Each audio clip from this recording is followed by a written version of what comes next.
I just like to stand and speak, so I will come to the podium. And before I start the presentation, just to mention while all of you were getting up that the tea that we've got outside is representative. Each color or each packet is representative of a different part or different blend of that region. So it's not tea bags, it's loose tea, which you'll have to brew to drink and get the flavor of the geographical indicator Caleb mentioned a little while back. So with that, we move from IP, now we move on to doing business in India. My presentation does have 5 parts. Unfortunately, I will not be able to cover all the 5 parts in the time given to me. I will cover some specific parts, and there are some new changes that have happened, which Jilesh and I will try and highlight in our 2 presentations. But broadly, we'll cover some of these issues. 2 parts that I'm not going to be covering, which are very important, are employing people in India. That's a whole different presentation, but I have put those slides over here. I'm happy to answer questions and via email or later. Those slides are in the deck, so if you do ask for a copy of the deck, we'll provide that to you. The other part that I'm not going to cover is conducting a due diligence exercise while doing an M&A or other transaction in India. Again, because that's a whole different, that's a huge presentation in itself, but all the slides are over here. What I'm going to start with are India, some facts of India. Caleb did give you some facts, but just to understand the magnitude of India, I think we need to re-look at the slide of India, or at least the political representation of India. And the states that we have, while many of you have Indian origin or have some exposure to India, would appreciate, each one of the states is like a country. India is not a country, it's a continent. It's like Europe. Every state has a different language, and when you move from one state to the other, the language changes. Now, many people sitting in this room are not hearing what I'm saying. They're hearing that every time you move from one state to the other, the dialect changes. That's what many people have heard. They don't realize that the language changes. And when I say language, I mean every aspect of the language, which includes some key aspects: grammar, script, and the very fundamental concepts of grammar, for example, that differentiate when everyone thinks Hindi is sort of our national language, Hindi with that other language. For example, there are some languages which are gender neutral. So they cannot, every inanimate object is gender neutral. So they refer to a table as a table. In Hindi, for example, we assign a gender to every inanimate object.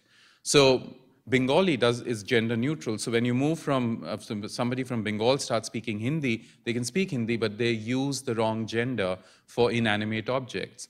So it's a very different, or it's a very difficult terrain to cover and understand in a short period of time. Why all of this is very important is that these cultural nuances that vary from state to state seep into every aspect of our business. Doing business in India, therefore, is not a uniform presentation. It would vary whether you're doing business in Mumbai, which is pretty much like Manhattan.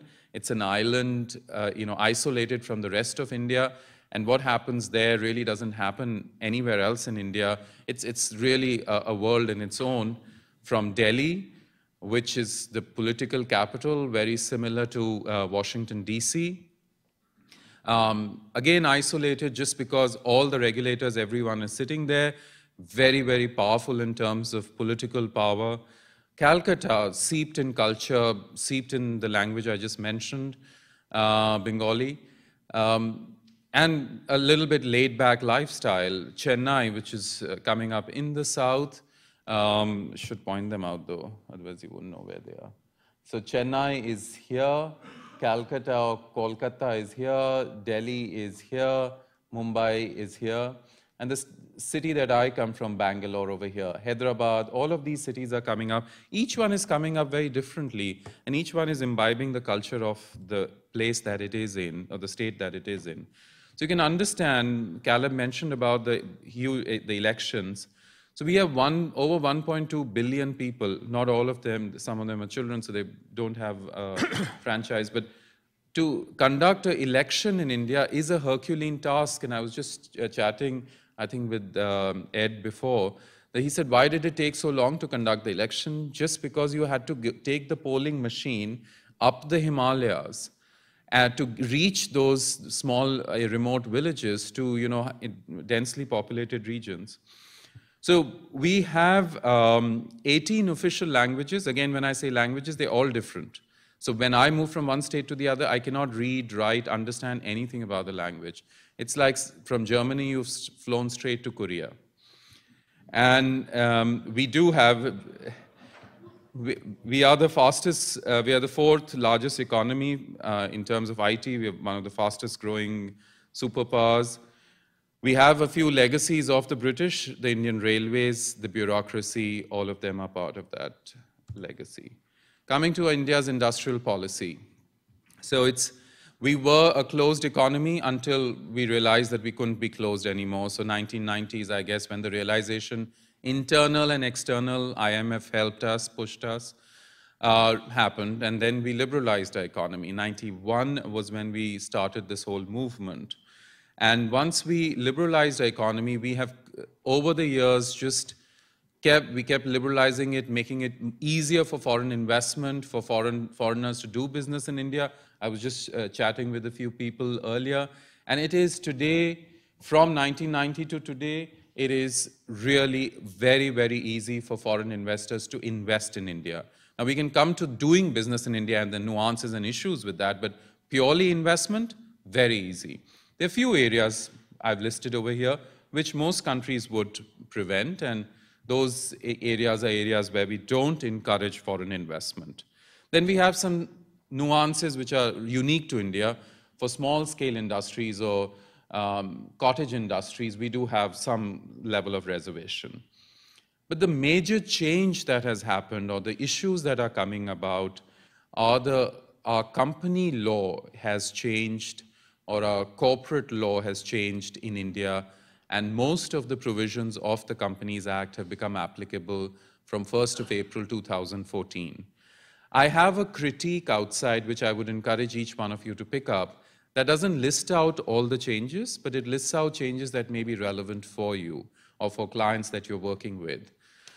There's some unique aspects that have come out from the Companies Act. It was hoped that the Companies Act 2013 will simplify the Companies Act of 1956. It did try to, because we had 658 sections in the first, and now we have 470 sections. It did endeavor to do that. However, the sections themselves are much longer, and they have so many more subsections. So actually, it's a longer document.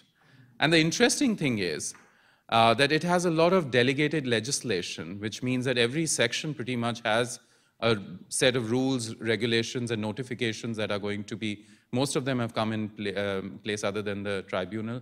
Most of them have come into place. So all those rules and regulations have to be read with that section. Unlike most other statutes, which have one statute and one set of rules and regulations. Here we're going to have a plethora of rules and regulations. So actually, company law in India has got more complex than it ever was. Some of the things that have come, or some of the things that have happened, which are interesting for you to note, we now, most of these points that I'm making, the thresholds for when this becomes applicable are given in the critique outside, so please feel free to pick it up, or I'm happy to send you a copy of the presentation. We now need a woman on the board of companies once you reach certain thresholds, which is, I think, great for gender inclusion. I think it's great for, just changing the dynamics of the Indian corporate thinking. It wasn't so earlier, but now we have that provision. Independent directors, again, a very forward-looking thought of having an independent director. Earlier, it was necessary for publicly listed companies. Now it's necessary for all, or at least once you reach the threshold, all companies that have reached the threshold. This brings about a bit of objectivity in any board decision-making process. Duties of directors have been highlighted, have been elaborated. But the most interesting thing which is relevant to all of you in the room is the requirement now for an Indian company to have a resident director. Resident meaning someone who stayed in India for 180 days. So this wasn't there earlier, and from 1st of April, every Indian company needs a resident Indian director. So all the subsidiaries of foreign companies that had, for years, only foreign directors now need a resident Indian director. So there's a whole rush to create or appoint the resident Indian director. We have provisions on related party transactions, very common in India because business families set up several companies and they have transactions with each other. Again, the provisions have been elaborated in the note. I won't talk about them. But at this point, I will stop and ask Jilesh to make a few comments on the very interesting role of auditors that has come about, especially requiring, which is very intriguing to me, and Jilesh will have to even answer, elaborate for my purposes, the duty to report a fraud, which means that if you're working for a client and he discovers while doing an audit that there's something not right, he is technically required to breach all client-attorney privilege and go and report to the government that there's a fraud happening. So Jilesh, why don't you tell us what the new roles of an auditor are? Oh, hello.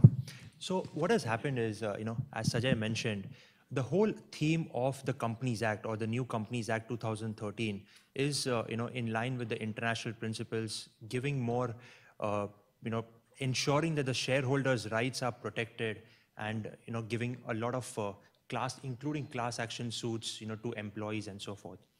In line with that, the auditor's role has been expanded in terms of, one of the point as Sajay mentioned, in relation to a fraud.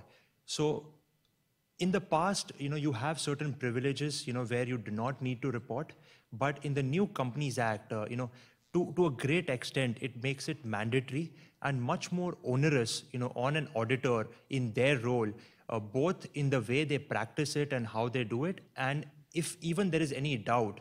And the whole point is, the laws is there, it's a brand new law, and there is some ambiguity in relation to what could be the gray line. So that makes it even imperative, from an auditor perspective, to take care of whatever the provisions are, and in case of any doubt, just report it to the relevant authorities and so forth. One more aspect, in continuing with the auditor is the mandatory auditor rotation. So, there are a few European countries who have gone ahead and implemented it, but India is one of the only country who has done it even mandatory for private limited companies. So in other words, let's say you have, an Indian subsidiary, which is privately held 100%, by you. Even in that case, there is a mandatory auditor rotation provision, which broadly works as a 5-year for a particular partner and 10 years for the firm. So in case if you have, a firm which is being auditing you, let's say for a period of exceeding 10 years, then unfortunately, there is no grandfathering provisions. In other words, April 2014 is the date when that 10 years expire, if that 10 years, the threshold is met. However, they have given some relaxation for 3 years. So, if you have a situation where your Indian subsidiary is being audited, by the same auditor from the last 10 years, then you would have to change the auditor, and the effective date or the time period given to do that is April 1, 2017. So there is a window of opportunity available in terms of the 3 years, but yes, it is something, which is critical, which you need to look into it. Obviously, what the Indian Companies Act covers is the Indian company, and therefore, if you have a global auditor, you can continue that relationship, but need to appoint in India a different firm, for that period. Then we have enhanced disclosure requirements. We have capital and capital raising provisions. We have forward trading and insider trading. All of these provisions were specifically provided earlier only for listed companies. Now they've been expanded to public companies. Again, there are thresholds, but all of these provisions now come into the purview of what earlier we thought were exempt companies from all these provisions. The Securities Exchange Board of India is mandated to take care of, or the regulator for all these provisions as well, especially the forward trading and insider trading, which is also a very complex situation because that's not the regulator for the Companies Act. Then there's a unique concept of a foreign company's business address in India. So if a foreign company like Amazon, Amazon is in India now with Amazon.in, but for example, Amazon was selling products in India via online selling products in India. That's Amazon US, not Amazon India. The website was accessible in India, and right now, most of your websites, most of the US websites are accessible in India. We could pretty much go online and buy Pottery Barn, Crate and Barrel, whatever you say, in India with Indian prices. So the prices of the products come out in Indian rupees. All of these, the government is saying, show that the entity has a presence in India. So the entity now is deemed to, with this electronic presence, have a presence in India, which could trigger permanent establishment, several other taxation and other issues, which I'll leave for the other teams to look at. But there are several issues that come up with this. But I think the one that's been spoken, and Amy can comment on this as well, I think the one that's been spoken most about is the corporate social responsibility that's become mandatory for Indian companies. Again, there are some thresholds provided, but should you meet the thresholds, 2% of what is being called the average net profits over the previous 3 years have to go towards CSR activities. Again, some CSR activities have been mentioned. They're child care, women care, water, sanitation, some basic health issues. They've sort of given a mandate, but it's the forcing of a company to do an activity which otherwise would have been a voluntary activity has been the subject matter of a lot of debates. And that's something we have to again see how that actually pans out, because there is scope for that not being used very well. For example, one of our clients came and said that the police department now, in the sense, I mean, I do not want you to take back an impression that the Indian police is in any way corrupt or wants bribes.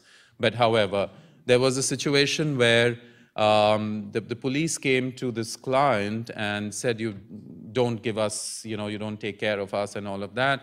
However, now that you have this mandated provision, we are setting up this facility for, old police people or widows of policemen and everything. We're setting up this center, so why don't you, pay up for that? It'll take care of your CSR activities and give us the money as well.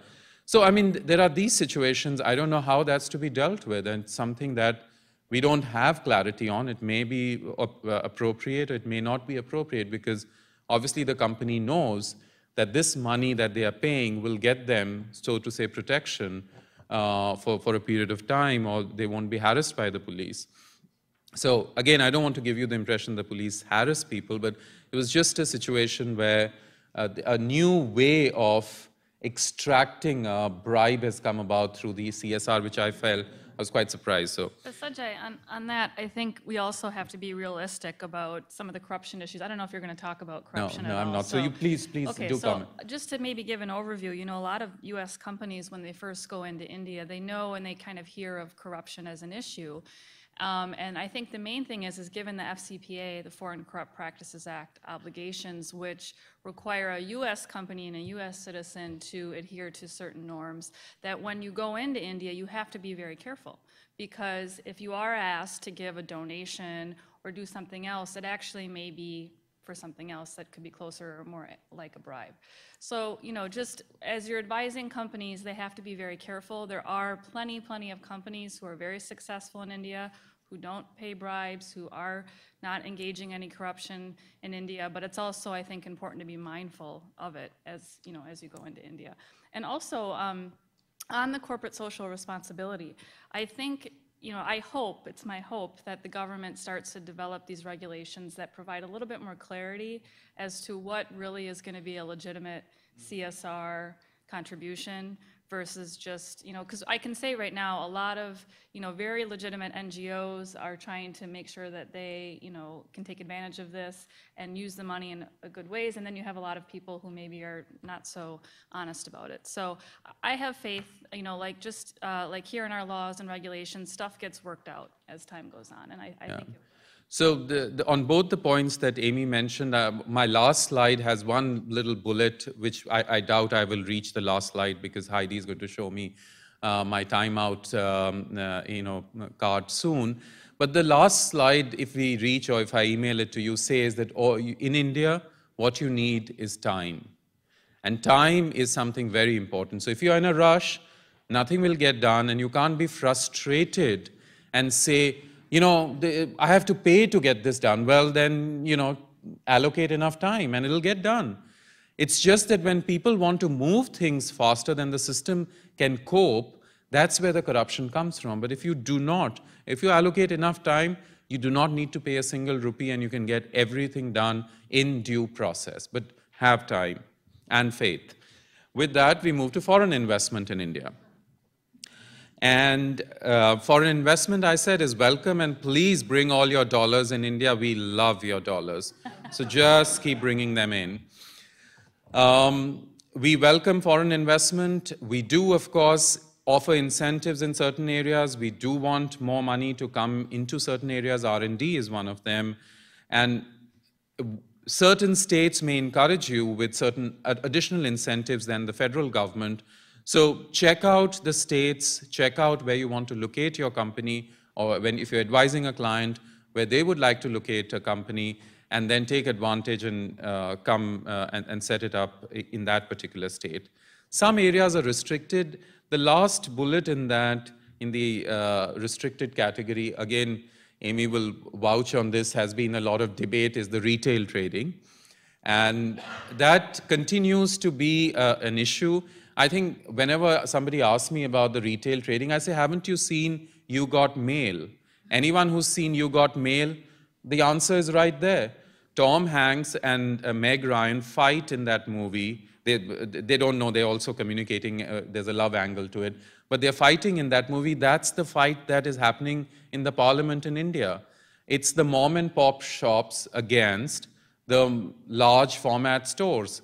And the government, obviously very empathetic towards the mom and pop stores, is not opening up the retail sector completely. So slowly it has opened up. Again, like Amy said, with time everything happens. We've now opened single brand retail for foreign investment, and multi-brand retail is still not 100% open for foreign investment. We do have exchange control regulations. The rupee is not fully convertible, and we do, at least not fully convertible on capital account. It is fully convertible on the current account. So if you do want to make investments, if somebody wants to make investments in India or overseas, you have to see what the money is going for. For example, we can't just send money outside and buy a flat in a new development that's happening across the Hudson River. It's going to be, there are some windows that we have every year. We can send 75,000 US dollars, but over and above that, we do need specific approval to send money outside. And also when money is coming inside for capital investments, it has to follow due process. Real estate is one of those areas where we are a little bit touchy. In terms of loans, I was talking to some people about loans over here. I think a lot of you are from banks, and if any of you want to extend a loan in India, you need to make sure that you or your client, however the loan is coming, specifically looks at external commercial borrowing regulations and guidelines. They've been mandated by the Reserve Bank of India, which is our central bank and regulator for foreign exchange issues, and they provide all the rules and regulations for borrowing from overseas. This is a listing of some of the laws, just an idea of the laws that you would have to be a bit familiar with if you're going to be doing business in India. Some of these have been covered, the IP ones have been covered by Caleb earlier, so I won't mention them, but there are others which are employment related, some tax related, which Jilesh will cover, and we do have antitrust and disputes in addition to corporate law. These are some of the authorities. I won't run you through the authorities, but these are some of the authorities that you may come in contact with or may need to deal with different parts or aspects of your business.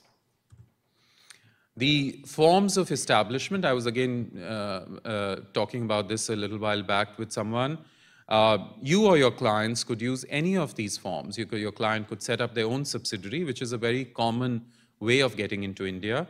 A joint venture company is not very popular anymore because now you can have a 100% owned subsidiary in India in most sectors. However, joint venture company is relevant if you are going to be using or cashing on some of the benefits that the joint venture partner brings. He may have a distribution network, he may have some technology, he may have some people, he may have some critical mass or knowledge that you want to engage with or use in your business. Otherwise, my recommendation as well would be go with a wholly owned subsidiary, primarily because even though we speak English, we are a different culture. Your English and our English has nothing to do with each other. You really do not understand an Indian when you're speaking to them. What we are speaking, we're literally speaking at cross purposes in businesses, and this gets highlighted when you are in a very strong relationship like a marriage or a joint venture. A marriage, we have some very successful examples like Amy over here, but a joint venture is a tricky situation where partners don't have the patience as they may have in a marriage to make it last.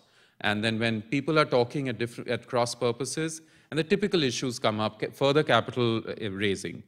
Who's going to invest how much? Board control, key decision making, all of this investment of revenue. All of these decisions lead to cultural differences, and that's what results in failure. So I mean, that's an aside. So actually though, I would say on that, and maybe disagree with you a little bit if I can. So a lot of the companies that I work with, I will agree that the JVs tend to be not always optimal, a little bit messy, there is this miscommunication, but where I advise them, and I advise companies to use a JV, is if it's your first time going to India, and you don't understand distribution networks, you don't understand how contracts work, you know, there's a whole different level of understanding how to do business in India, then it is imperative you have a local partner. And anytime you have a partner, you may get stuck with some misinterpretations, but relying on someone who can help you into the market, I think is important.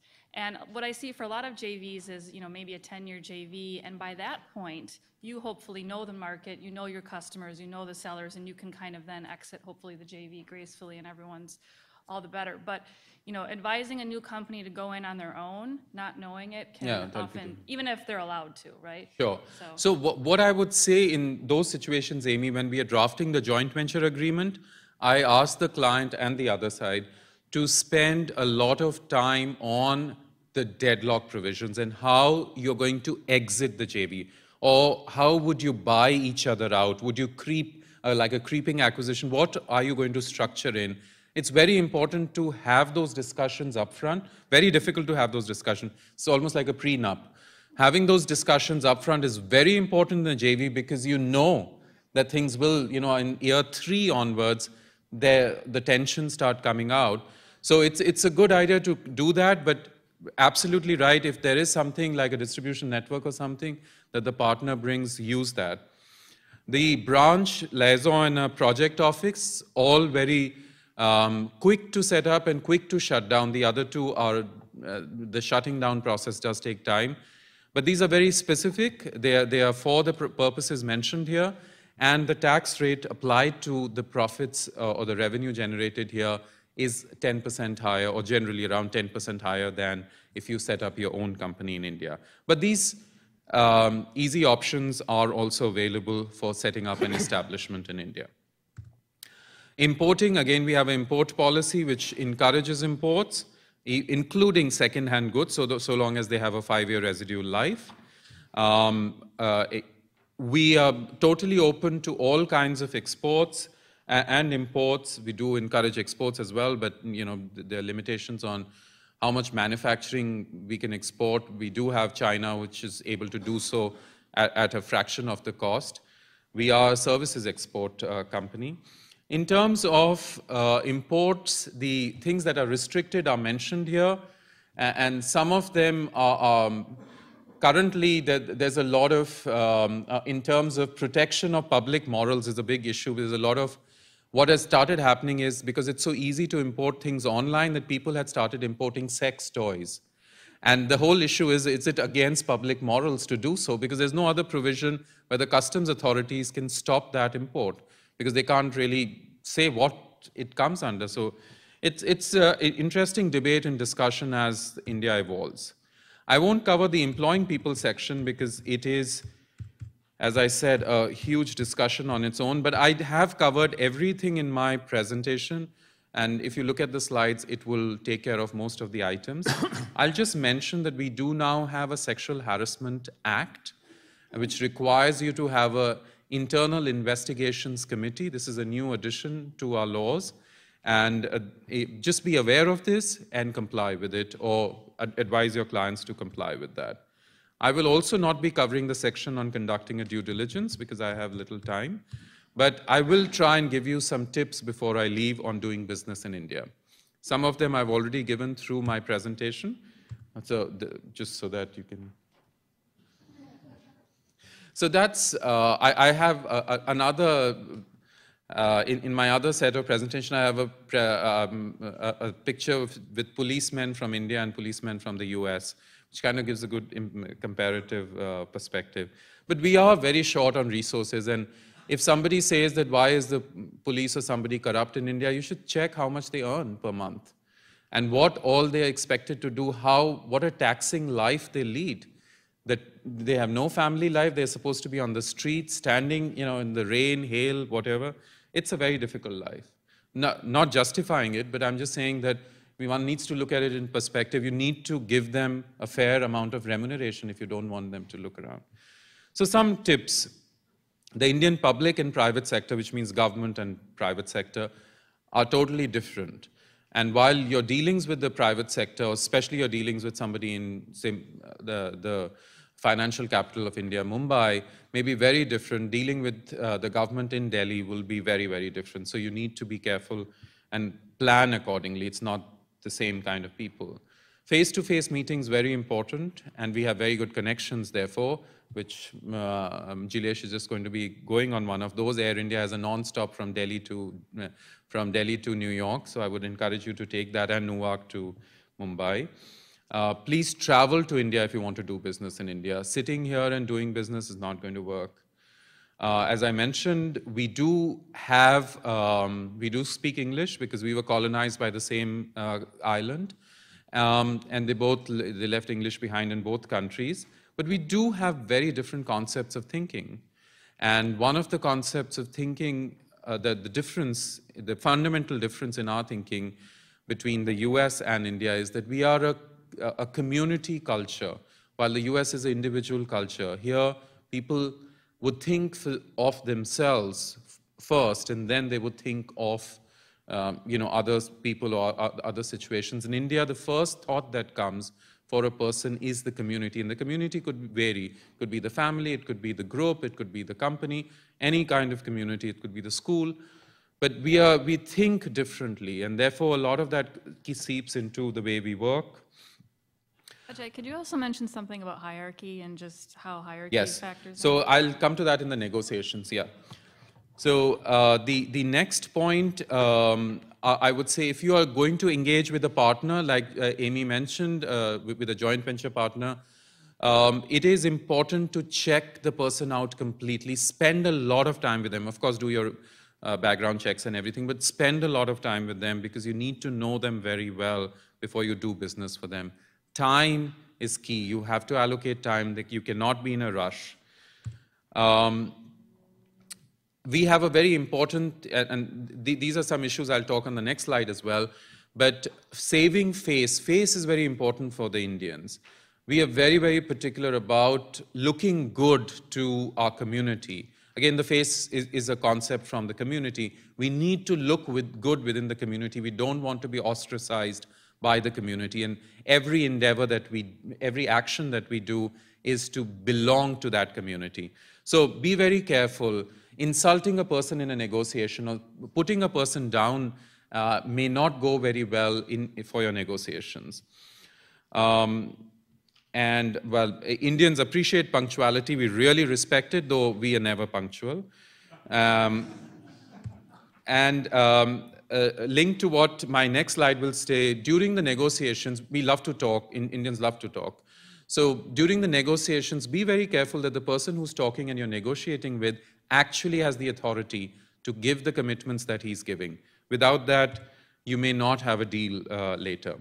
So some other points on negotiations that I wanted to mention. The point number 2 is what Amy was saying. It's very important to realize that hierarchy is very, very key in India. And during all your interactions, you will see this come through. But in negotiations, it's very important. And of course, in your other dealings as well, it's very important to be careful about the hierarchy and deal with each person in the manner that the person would like to be dealt with or believes that they should be dealt with. Seating in a negotiation, these are just small points, is hierarchical. So, the top man will sit and then, you'll have, it's not that the number 2 in terms of power will sit next to him, and the way that people sit around, I can spend a lot of time talking, but my time is up. But be aware of that, and you may like to follow that. It'll just be more efficient to negotiate with Indians. Then we have an absolute aversion for the word no. We cannot say it. I have never seen an Indian say no. And you'd probably have a problem finding anyone say no. And it is impossible for us to say no I'm talking about a formal or a business or a communication like that. And therefore we say, we of course have the famous Indian head shake and various other forms where the other person not sure whether he's saying yes or no. But other than that, whenever we say yes, that just basically means that all we've said is, I hear you. You don't know whether I've said yes or no. Be aware. And body language, very important. We communicate through our bodies. We communicate. You have to, when you're negotiating with Indians, you have to, take the complete Indian and look at every aspect of the body and see what the communication is. I was just also, I think this is my last slide. So I was talking to someone, and I probably missed that slide where I should have pointed it out. 2 of the best ways to build a relationship with the Indian, or 2 conversation topics to bridge the gap, is cricket and Bollywood. So either somebody is obsessed with cricket or Bollywood, or both. Right now it's the elections and what's going to happen, but otherwise, and you would not believe it, in this room, one of the first conversation topics I had with someone was Bollywood. But it's another thing that she should have been in Bollywood, but that's a separate issue. So with that, I end my presentation, and yes, the land of snake charmers and everything, that is what India is. So this is in a picture from a US school.